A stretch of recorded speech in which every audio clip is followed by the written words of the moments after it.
अल्हम्दुलिल्लाहि रब्बिल आलमीन वस्सलातु वस्सलामु अला सय्यिदिल मुरसलीन अम्मा बअद फ़अऊज़ु बिल्लाहि मिनश शैतानिर रजीम बिस्मिल्लाहिर रहमानिर रहीम अस्सलातु वस्सलामु अलैका या रसूलल्लाह व अला आलिका व अस्हाबिका या हबीबल्लाह अस्सलातु वस्सलामु अलैका या नबिय्यल्लाह व अला आलिका व अस्हाबिका या नूरल्लाह। মাদানী চ্যানেলের সুপ্রিয় দর্শক, দুরূদ শরীফ পাঠ করার অগণিত ফজিলত ও বরকত রয়েছে। রাসূলুল্লাহ সাল্লাল্লাহু তাআলা আলাইহি ওয়াসাল্লাম ইরশাদ করেছেন, যে ব্যক্তি আমার উপর সকালে 10 বার আর সন্ধ্যায় 10 বার দুরূদ শরীফ পাঠ করবে, কিয়ামতের দিন আমি তার শাফাআত করব। সাল্লু আলাল হাবিব সাল্লাল্লাহু তাআলা আলা মুহাম্মদ সাল্লাল্লাহু তাআলা আলাইহি ওয়াসাল্লাম। মাদানী চ্যানেলের দর্শকবৃন্দ, আজ উপস্থিত হয়েছে অনুষ্ঠান নিয়ে, যার নাম হলো কোরআনী উপদেশ। আর আমরা এই অনুষ্ঠানে সচরাচর আমরা সেই বিষয় নিয়ে আলোচনা করি যা আল্লাহ সুবহানাহু ওয়া তাআলা স্বীয় বান্দাদেরকে কোরআনে কারীমের মধ্যে যা দিক নির্দেশনা দিয়েছেন। আজ আমরা সূরা বাকারার 153 থেকে 157 নং আয়াত নিয়ে আলোচনা করব। এই আয়াতে কারিমার আলোকে আমরা 4টি বিষয় নিয়ে আলোচনা করব। নাম্বার 1, আল্লাহ তাআলা ঈমানদারদেরকে নামাজ ও ধৈর্যের মাধ্যমে কেন সাহায্য চাওয়ার জন্য বলেছেন। নাম্বার 2, যারা আল্লাহর রাস্তায় শহীদ হয়ে যায় তাদেরকে মৃত না বলার কারণ কি। নাম্বার 3, আল্লাহ বান্দাদেরকে পরীক্ষা করেন। আর নাম্বার 4, ধৈর্যশীলদের জন্য কি ইনাম রয়েছে, কি পুরস্কার রয়েছে, কি প্রতিদান রয়েছে, কি প্রতিফল রয়েছে, তা নিয়ে আমরা আলোচনা করি। আসুন আমরা প্রথম বিষয় নিয়ে আলোচনা করি যে আল্লাহ সুবহানাহু ওয়া তাআলা ঈমানদারদেরকে বলেছেন, হে ঈমানদারগণ, তোমরা ধৈর্য আর নামাজের মাধ্যমে সাহায্য প্রার্থনা করো, সাহায্য চাও। আচ্ছা, মানুষ হিসেবে মানুষের প্রতিটি ক্ষেত্রে সাহায্যের প্রয়োজন রয়েছে, সেটা হোক দিনী, দুনিয়াবি, ইহকালীন, পরকালীন, প্রতিটি ক্ষেত্রে মানুষের সাহায্যের প্রয়োজন রয়েছে। এমনকি মানুষ যে পৃথিবীতে ভূমিষ্ঠ হয়েছে, ভূমিষ্ঠ হওয়ার ক্ষেত্রেও তার পিতামাতার সাহায্যের প্রয়োজন রয়েছে। কিন্তু প্রকৃত অর্থে প্রকৃত সাহায্যকারী হচ্ছেন একমাত্র আল্লাহ তাআলাই। কিন্তু সেই আল্লাহ তাআলারই নির্দেশ হচ্ছে যে তিনি বলেছেন, ইয়া আইয়ুহাল্লাযীনা আমানুত্তাকুল্লাহা ওয়াবতাগু ইলাইহিল ওয়াসিলা, হে ঈমানদারগণ, আল্লাহকে ভয় করো। ওয়াবতাগু ইলাইহিল ওয়াসিলা, এবং আল্লাহ তাআলার দিকে তোমরা উসিলা তালাশ করো, মাধ্যম তালাশ করো। তো এই নির্দেশ কার? আল্লাহ সুবহানাহু ওয়া তাআলারই নির্দেশ। দেখুন, ডাক্তারের কাছে আমরা উসিলা বানাবো, ডাক্তারকে আমাদের রোগের আরোগ্য লাভের জন্য আমরা তাকে উসিলা বানাবো, কিন্তু মূল আরোগ্য দানকারী হচ্ছেন আল্লাহ সুবহানাহু ওয়া তাআলা। আমরা আমাদের রোগকে দূর করার জন্য আমরা ওষুধকে উসিলা বানাবো, কিন্তু মূল শিফা দানকারী আল্লাহ তাআলা। এটা ঈমান এবং বিশ্বাস রাখতে হবে। দরিদ্র ব্যক্তি তার দারিদ্রতা দূর করার জন্য ধনীর সাহায্য চাইবে, ধনীকে ওসিলা বানাবে, তার মালিককে ওসিলা বানাবে, কিন্তু প্রকৃত দৌলত দানকারী, প্রকৃত ধন দানকারী, প্রকৃত সম্পদ দানকারী, প্রকৃত অর্থ দানকারী হচ্ছেন আল্লাহ সুবহানাহু ওয়া তাআলা। এই বিশ্বাস রাখতে হবে। মানুষ রিজিকের জন্য পরিশ্রম করবে, ঘাম ছড়াবে, অর্থ উপার্জন করবে, কিন্তু প্রকৃত রিজিক দাতা হচ্ছেন আল্লাহ সুবহানাহু ওয়া তাআলা। এই বিশ্বাস স্থাপন করতে হবে। মূর্খতা দূর করার জন্য আলেমদের শরণাপন্ন হতে হবে, আলেমদের কাছে গিয়ে এলেম অর্জন করতে হবে, জ্ঞান অর্জন করতে হবে, কিন্তু বিশ্বাস এটাই রাখতে হবে যে প্রকৃত জ্ঞান দানকারী আল্লাহ সুবহানাহু ওয়া তাআলা। শত্রুদের সাথে জিহাদের মধ্যে, যুদ্ধের মধ্যে অস্ত্রের সাহায্যে নিয়ে মানুষ যুদ্ধ করবে, ঈমানদারগণ যুদ্ধ করবে, অস্ত্রের সাহায্য নিবে, উসিলা তালাশ করবে, কিন্তু বিশ্বাস এটাই রাখতে হবে যে প্রকৃত বিজয় দানকারী হচ্ছেন আল্লাহ সুবহানাহু ওয়া তাআলা। কেননা এই যে অস্ত্র যে মানুষ তৈরি করেছে, এই যে আজকে যে ওষুধ তৈরি করতে পেরেছে ডাক্তাররা, আজকে যে ধনীর কাছে যে ধন আছে, অর্থ আছে, কে দিয়েছেন? আল্লাহ সুবহানাহু ওয়া তাআলা দিয়েছেন। এই যে ধনী যে টাকা উপার্জন করছে, তাকে আল্লাহ তাআলা হাত দিয়েছেন, তাকে চোখ দিয়েছেন, তাকে বিবেক দিয়েছেন। সব কিছুর প্রকৃত মালিক তো আল্লাহ সুবহানাহু ওয়া তাআলাই। আর আল্লাহ সুবহানাহু ওয়া তাআলা যেহেতু মাধ্যম তালাশের জন্য বলেছেন, এটা তারই নির্দেশ, আমরা মাধ্যমও তালাশ করব। কিন্তু আল্লাহ তাআলা অমুখাপেক্ষী, বান্দাদেরকে দেওয়ার ক্ষেত্রে আল্লাহর কোনো মাধ্যমের প্রয়োজন নেই, কিন্তু এটা আল্লাহ তাআলার আইন। আল্লাহ তাআলা মাধ্যমের সাহায্যেই দিয়ে থাকেন। দেখুন আল্লাহ তাআলা কাদিরে মুতলাক, আল্লাহু আলা কুল্লি শাইইন কাদির। আল্লাহ তাআলা আদম আলাইহিস সালাতু ওয়াস সালামকে, সাধারণত মানুষ যে সৃষ্টি হয় পিতামাতার মাধ্যমেই ভূমিষ্ঠ হয়ে থাকে, কিন্তু আল্লাহ তাআলা কাদির। আল্লাহ তাআলা পিতামাতা ছাড়াও মানুষকে সৃষ্টি করতে তিনি কাদির, ক্ষমতাবান। যেমন আদম আলাইহিস সালাতু ওয়াস সালামকে আল্লাহ তাআলা পিতামাতা ছাড়াই সৃষ্টি করেছেন। মা হাওয়া রাদিয়াল্লাহু তাআলা আনহাকে পিতামাতা ছাড়াই সৃষ্টি করেছেন, বরং আদম আলাইহিস সালাতু ওয়াস সালামের বাম পাশের বাঁকা পাঁজর দ্বারা সৃষ্টি করেছেন। আল্লাহ কাদিরে মুতলাক। আল্লাহ তাআলা ফেরেশতাদেরকে সৃষ্টি করেছেন, পিতামাতা নেই, তারা পুরুষও না, তারা নারীও না, কিন্তু আল্লাহ কাদিরে মুতলাক, আল্লাহ তাআলা সৃষ্টি করেছেন। আবার দেখুন হযরত ঈসা আলাইহিস সালাতু ওয়াস সালামকে পিতা ছাড়া সৃষ্টি করে দিয়েছেন, শুধু তার মা ছিলেন। তো আল্লাহ তাআলা কাদিরে মুতলাক, কিন্তু আল্লাহ তাআলার দিক নির্দেশনাই হচ্ছে যে ওসিলা তালাশ করতে বলা হয়েছে। দেখুন পৃথিবীতে সবাই জ্ঞান অর্জনের জন্য শিক্ষকের শরণাপন্ন হয়, কিন্তু আল্লাহ তাআলা তার আম্বিয়াকে, তার নবীগণকে শিক্ষক ছাড়াই জ্ঞান দান করেছেন। আমাদের প্রিয় নবী সাল্লাল্লাহু তাআলা আলাইহি ওয়াসাল্লামকে দেখুন, আল্লাহ তাআলা ওহীর মাধ্যমে জ্ঞান দান করেছেন। আল্লাহ সুবহানাহু ওয়া তাআলা বলছেন, সানুকরিউকা ফালা তানসা, হে হাবিব আপনাকে আমি এমন শিখাবো, এমন শিখাবো, এমন পড়াবো যে ফালা তানসা, আপনি কোনোদিন ভুলবেনই না। আল্লাহ সুবহানাহু ওয়া তাআলা বলছেন, আর রহমান আল্লামাল কুরআন খলাকাল ইনসান আল্লামাহুল বায়ান। আর রহমান, রহমান আল্লামাল কুরআন, যিনি কোরআন শিক্ষা দিয়েছেন। খলাকাল ইনসান, মানবতার মূল মুহাম্মদ সাল্লাল্লাহু আলাইহি সাল্লামকে সৃষ্টি করেছেন। ওয়া আল্লামাহুল বায়ান, এবং তাকে বয়ান শিখিয়েছেন। দেখুন কোরআনে কারীমের মধ্যে আল্লাহ তাআলা বলেছেন যে নবীকে আল্লাহ তাআলা বয়ান শিখিয়েছেন, শিক্ষা দিয়েছেন। আল্লামাল কুরআন, কোরআন শিক্ষা দিয়েছেন। তো আল্লাহ তাআলা যদি চান কাউকে শিক্ষক ছাড়া শিখানোর ক্ষেত্রে ক্ষমতাবান। হযরত ইউসুফ আলাইহিস সালাতু ওয়াস সালামকে দেখুন, ইউসুফ আলাইহিস সালাতু ওয়াস সালামের বাবার চোখ, দৃষ্টিশক্তি কমে গেল, দৃষ্টিশক্তিহীন হয়ে গেলেন। তিনি ইউসুফ আলাইহিস সালাতু ওয়াস সালামের মহব্বতে, ভালোবাসায় কান্না করছিলেন। কান্না করতে করতে দৃষ্টিশক্তি হারিয়ে ফেললেন। শেষ পর্যায়ে হযরত ইউসুফ আলাইহিস সালাতু ওয়াস সালাম তার ভাইদেরকে নিজের কাপড় দিলেন, নিজের কাপড় দিলেন আর বললেন যে বাবার কাছে, বাবাকে দিও, আর বাবাকে বলবে যে চোখে লাগিয়ে রাখতে, তো ইনশাআল্লাহ দৃষ্টিশক্তি ফিরে পাবেন। আর তার ভাইরা গিয়ে সেই কাপড়কে, তার পরনের কাপড়কে বাবাকে দিলেন, বাবা চোখে রাখলেন, দৃষ্টিশক্তি ফিরে পেলেন। তো এই কাপড়কে উসিলা বানানো হয়েছে, মাধ্যম বানানো হয়েছে, এটা কোরআনেরই দিক নির্দেশনা। তো আল্লাহর যারা নেক বান্দা রয়েছেন তাদের ব্যবহৃত বস্তুর মধ্যেও আল্লাহ তাআলা বরকত রেখেছেন, তাবাররুক রেখেছেন, এর মাধ্যমে মানুষের শিফা পাওয়া যেতে পারে। সুলাইমান আলাইহিস সালাতু ওয়াস সালাম সে যুগে আরেক দেশে বিলকিস রানী ছিলেন। তো বিলকিস রানীর অনেক বড় সিংহাসন ছিল, আর সুলাইমান আলাইহিস সালাতু ওয়াস সালাম বলছেন যে কে তার ওই সিংহাসনকে নিয়ে আসতে পারবে। অথচ যেখানে সুলাইমান আলাইহিস সালাতু ওয়াস সালামের দেশ ছিল, যেখানে রাজত্ব ছিল, আর বিলকিসের যেখানে রাজত্ব ছিল, অনেক দূরত্ব ছিল, অনেক দূরত্ব ছিল।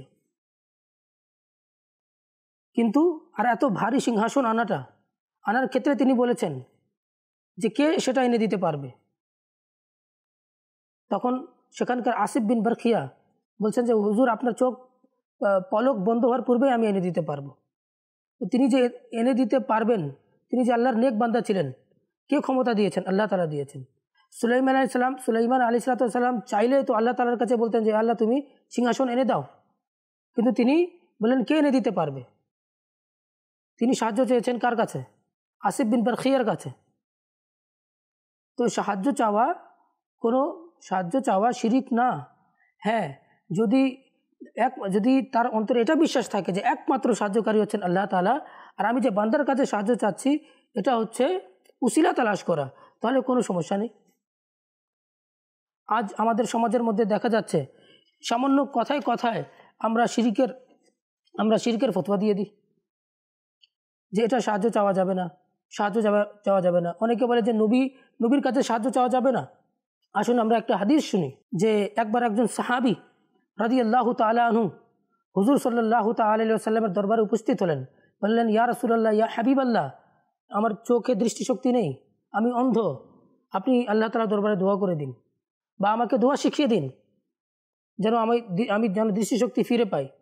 রাসূলুল্লাহ সাল্লাল্লাহু তাআলা আলাইহি ওয়াসাল্লাম বললেন, সাহাবীকে দোয়া শিখিয়ে দিলেন যে আল্লাহুম্মা, হে আল্লাহ, ইন্নী আসআলুকা, আমি তোমার কাছে প্রার্থনা করছি, তোমার কাছে চাইছি, ওয়া আতাওয়াজ্জাহু ইলাইকা, এবং আমি তোমার দিকে মনোযোগ দিচ্ছি, বিনবিয়িকা মুহাম্মদ নবীর রহমা, যে আমি তোমার দিকে মৌলা আমার মনোযোগ ধ্যান সব তোমার দিকে করে দিচ্ছি মৌলা। বিনবিয়িকা, তোমার নবীকে উসিলা ধরে। কোন নবী? মুহাম্মদ সাল্লাল্লাহু আলাইহি সাল্লামের উসিলা ধরে। নবীর রহমা, যিনি হচ্ছেন দয়ালু নবী। ইয়া মুহাম্মদ ইন্নী আতাওয়াজ্জাহু বিকা, হে মুহাম্মদ, ইলা রাব্বিকা, আপনার মাধ্যমে আপনার পালনকর্তার দিকে মনোযোগ দিলাম, যে আই ইয়াকশিফা আন বাসারি, যেন তিনি আমার চোখের যেটা রোগ রয়েছে সেটা দ্বারা যেন আমাকে শিফা দান করে দেন আল্লাহ তাআলা। আল্লাহুম্মা শাফিউলি, হে আল্লাহ তুমি আমার শিফা দান করো, আল্লাহ তুমি আমাকে শিফা দান করো। তো দেখুন, সেই সাহাবী রাসূলুল্লাহ সাল্লাল্লাহু আলাইহি ওয়াসাল্লামকে উসিলা বানালেন। আর এই বানানোর শিক্ষা কে দিয়েছেন? রাসূলুল্লাহ সাল্লাল্লাহু আলাইহি ওয়াসাল্লাম নিজে বলেছেন যে আল্লাহুম্মা ইন্নী আসআলুকা ওয়া আতাওয়াজ্জাহু ইলাইকা বিনবিয়িকা মুহাম্মদ। তিনি শিখিয়ে দিলেন যে তুমি বলো এভাবে যে আল্লাহ আমি তোমার কাছে সাহায্য চাইছি, তোমার কাছে প্রার্থনা করছি এবং তোমার দিকে ধ্যান করে দিচ্ছি এবং নবী মুহাম্মদ সাল্লাল্লাহু আলাইহি সাল্লামকে উসিলা বানাচ্ছি। এটা কার শিক্ষা? আমাদের নবী সাল্লাল্লাহু আলাইহি সাল্লামের শিক্ষা। আল্লাহ তাআলা বুঝার আমাদেরকে তৌফিক দান করুক। দ্বিতীয় নম্বর বিষয়, যে যারা আল্লাহর রাস্তায় শহীদ হয়েছেন তাদেরকে মৃত বলা যাবে কিনা। আল্লাহ সুবহানাহু ওয়া তাআলা বলেছেন, ওয়ালা তাকুলু লিমান ইউকতালু ফি সাবিলিল্লাহি আমওয়াত, যারা আল্লাহর রাস্তায় শহীদ হয়ে যায়, যারা নিহত হয়, তাদেরকে তোমরা মৃত বলো না। বাল আহইয়াউ ওয়ালাকিন লা তাশউরুন, বরং তারা জীবিত, কিন্তু তোমাদের বোধ শক্তি নেই, তোমাদের বুঝার ক্যাপাসিটি নেই, তোমরা বুঝতে পারবে না। আরেক আয়াতের মধ্যে আল্লাহ সুবহানাহু ওয়া তাআলা বলছেন যে যারা আল্লাহর রাস্তায় মারা যায় তাদেরকে তোমরা মৃত হিসেবে ধারণা করো না, বরং তারা জীবিত, এবং তাদেরকে তাদের রবের কাছে রিজিক প্রদান করা হয়। তো যারা আল্লাহর রাস্তায় মারা যায় তাদেরকে মৃত না বলতে আল্লাহ তাআলা নিষেধ করেছেন, এবং এটাও বলেছেন যে আমাদের বোধ শক্তি নেই, তারা তো জীবিত কিন্তু আমরা দেখতে পাচ্ছি না। মারা যাওয়ার পর মানুষ আলামে বারজাখের মধ্যে চলে যায়।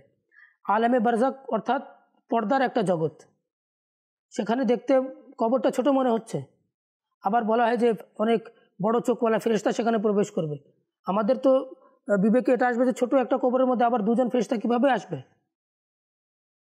এটা কিন্তু সম্ভব, কিন্তু আমাদের বুঝার সেটা ক্যাপাসিটি নেই, আমাদের জ্ঞান লিমিটেড, আমাদের জ্ঞান খুব স্বল্প। কিন্তু আল্লাহ তাআলার কালাম সত্য, এটা আমাদের বিশ্বাস রাখতে হবে। এবং তারা যে মারা গিয়েছেন আল্লাহর রাস্তায়, তো তাদেরকে জান্নাতের মধ্যে, মুসলিম শরীফের মধ্যে লেখা আছে যে তারা পাখির আকৃতিতে উড়ে বেড়ায়। তারা আরশে আজমের যে ছোট ছোট ইয়া রয়েছে, কিন্দিল রয়েছে, লাইট টাইপের জিনিস, সেটাতে তারা বসে। আল্লাহ তাআলা তাদের জন্য রিজিকের ব্যবস্থা করে দিয়েছেন শহীদদের জন্য। তো অনেকে আবার বলতে পারে, যদি প্রশ্ন থাকতে পারে যে তারা যদি জীবিত হয়ে থাকেন তো তারা মারা যাওয়ার পরে তাদের প্রপার্টি কেন বন্টন করা হয়? তো আমরা তাদেরকে জবাব দিব যে তাদের প্রপার্টি এজন্য বন্টন করা হয় যে তারা যখন শহীদ হয়েছেন আল্লাহ তাআলা তাদেরকে এমন মাকাম দান করেছেন, এমন মর্যাদা দান করেছেন, এমন মাহাত্ম্য দান করেছেন, এমন শান দান করেছেন যে পার্থিব জীবনের তুলনায়, পার্থিব সম্পদের তুলনায় আখিরাতের সম্পদ অনেক অনেক গুণ বেশি। তো তাদের এগুলোর প্রয়োজন নেই, এজন্য শুধুমাত্র তাদের যারা আত্মীয় স্বজন আছে তারা সেটা বন্টন করে নিয়ে নেয়। আর নবীরাও জীবিত, আর নবীগণও কি? কারণ নবীদের কথার নির্দেশ পালন করতে গিয়ে অনেকে শহীদ হয়ে গিয়েছেন। যার কথা মান্য করে যারা শহীদ হয়ে যায় তারা জীবিত থাকে, তাদেরকে মৃত বলতে নিষেধ করা হয়েছে। আর যিনি অনুমতি দিয়েছেন, যার সাহচর্যের থেকে শহীদ হয়েছেন, তার মাহাত্ম্য কেমন হবে? ইবনে মাজাহ শরীফের মধ্যে হাদিস আছে বা আবু দাউদ শরীফের মধ্যে যে ইন্নাল্লাহা হাররামা আলাল আরদি আন তাকুলা আজসাদাল আমবিয়াই ফানাবিয়ুল্লাহি হাইয়ুন ইউরযাকু। আল্লাহ তাআলা মাটির জন্য হারাম করে দিয়েছেন নবীদের বডিকে ভক্ষণ করার ব্যাপারে, হারাম করে দিয়েছেন, বরং তারা কি জীবিত এবং তাদেরকে রিজিক দেওয়া হয়।